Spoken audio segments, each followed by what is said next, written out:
you see? What interests me is power. The best solution to terrorism is to build a wall.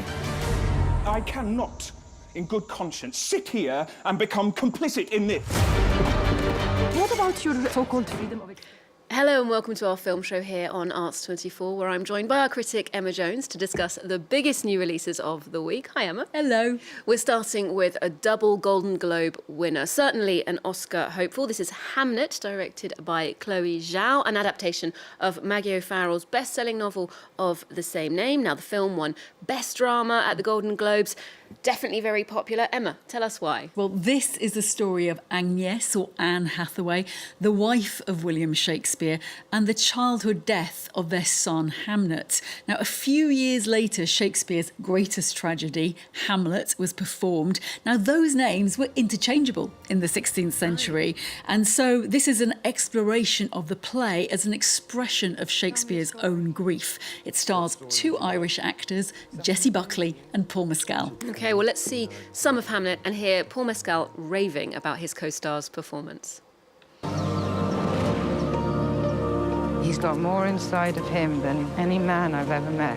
Who are you looking for? William Shakespeare. The women in my family see things. What do you see?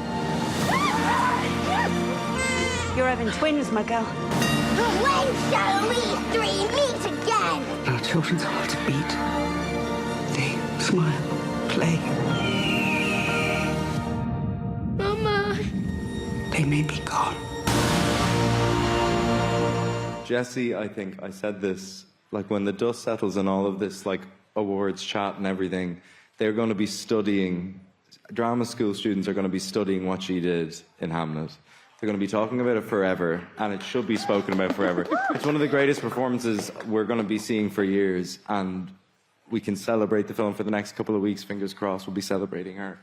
But the big celebration is in 10, 15, 20 years' time. We're going to be watching what she did for forever, and I got to watch it firsthand. Great solidarity there among actors. Such generous praise. And of course, after that win now, Jessie Buckley is hotly tipped to win the Best Actress Oscar.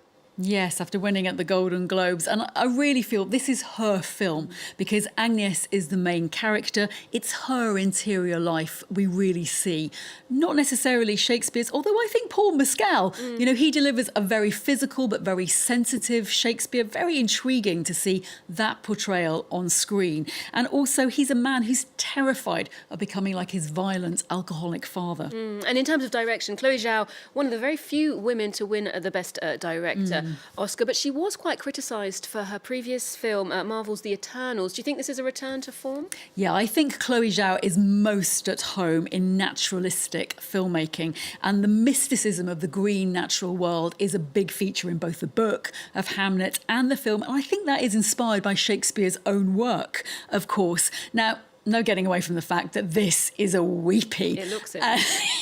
And anecdotally, you know, in places as tough as New York, security guards have apparently been sent out to go and buy tissues for weeping people. Now, that has led some critics to call it grief porn, which I really disagree with. Also to say one of the final scenes in the film where Agnes goes to see the performance of Hamlet at Shakespeare's Globe, one of the most arresting, perfect pieces of modern cinema I think I've seen. Wow, looks thrilling indeed. And as we mentioned, of course, the Golden Globes were given out recently. Hamlet was a big winner, but one battle after another also had a great night. It won Best Motion Picture for a comedy or musical, Best Screenplay, Best Director for Paul Thomas Anderson, and Best Supporting Actress for Tiana Taylor. Yeah, got to be another big Oscar hopeful as well. The only prize this revolutionary saga starring Leonardo DiCaprio missed out on was in his own category, which is Best Actor in a Comedy or a Musical. That went instead to Timothée Chalamet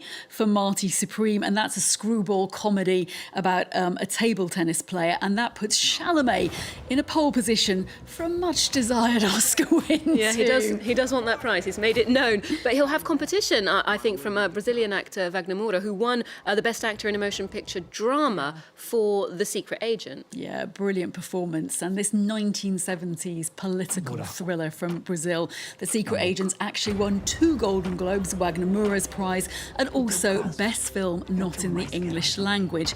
Now that means France's entry, Jaffa Panahi's It Was Just an Accident, came away empty-handed.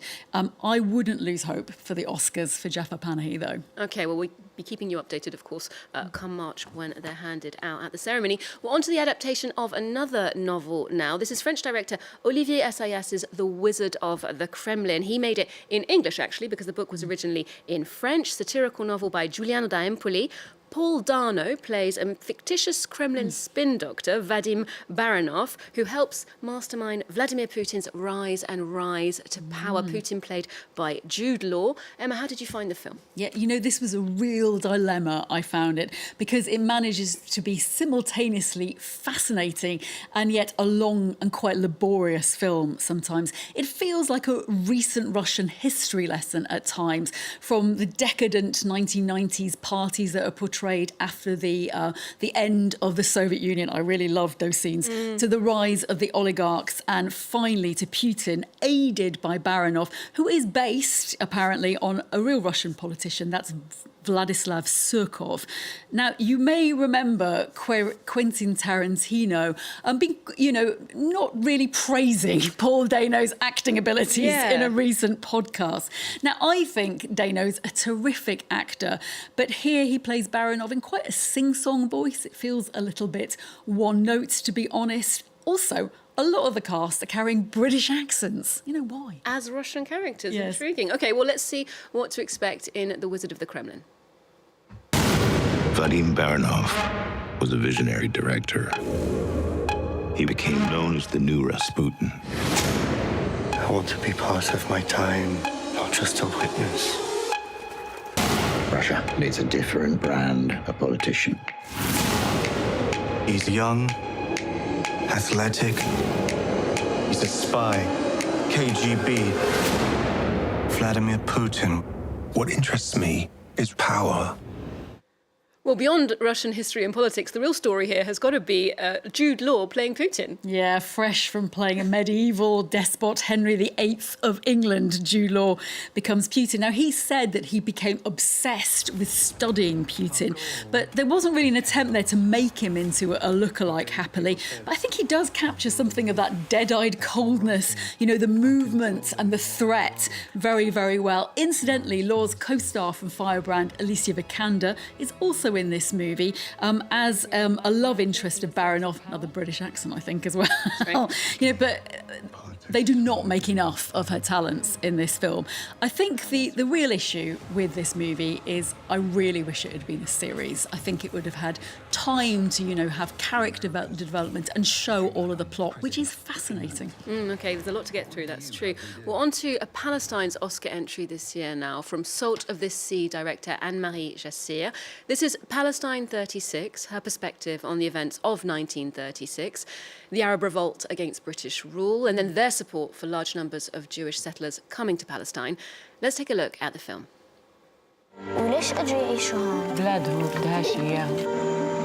Thomas Hopkins, Private Secretary to the High Commissioner. Yusuf Bissawi. Is it the right of the English to distribute the land as they like? Land registration will protect you. We are asking for your help in protecting our villages. I ask you all to have faith. We can create a united and peaceful Holy Land. You're at the crossroads of a major moment in time. Perhaps you should consider which side of history you want to be on. So it looks like it's got quite an epic sweep to it, this film. What do you think that Anne-Marie Jacir wanted to accomplish here? Yeah, I think she wanted to really make a history movie from her own viewpoint, one perhaps that the Palestinians have lacked. Though she certainly conceived of the idea before the events of October the 7th, 2023. And as you say, it has quite an epic feel to it, really. Multiple characters, multiple stories coming together. So quite an ambitious movie for Jacir, probably her most ambitious to date. But she certainly pulls it off, in my opinion, with feeling.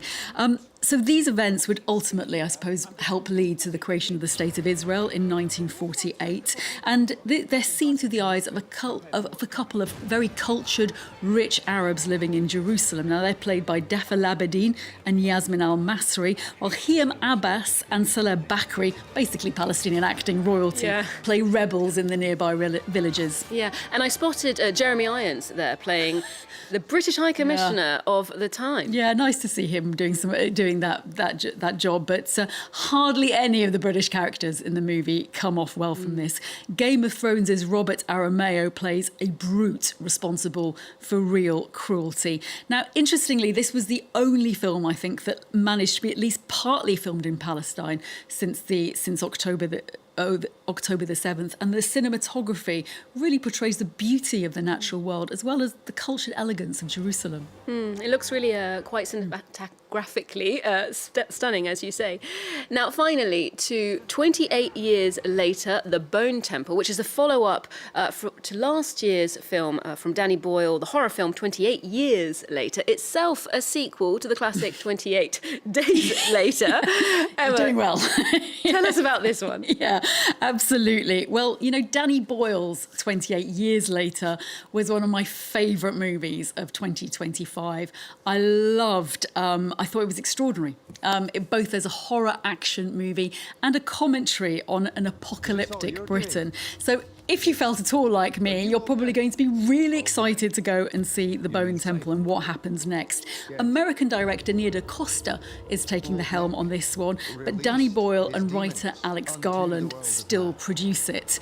Now, a very rainy premiere in London for this film recently. What? Kelsey I suppose. The major cast there. And the film carries on the story from 28 years later, starring Ralph Fiennes, Chi Lewis Parry as Alpha Zombie Samson, and the character that baffled many, particularly non-British viewers in 28 years later from that final scene. That's Sir Jimmy Crystal, played by Jack O'Connell. Sounds sufficiently spooky then. Thank you very much, Emma, for the tip, and thanks for the roundup this week. We'll leave you with a look at that disquieting vision of a dystopian Britain. Do remember you can get more movie news on our website and our social media too. There's more news coming up just after this. Is this all you're doing? It is. Are you Old Nick? Old Nick? You mean Satan? Yes. Old Nick released his demons. They seemed unshakable.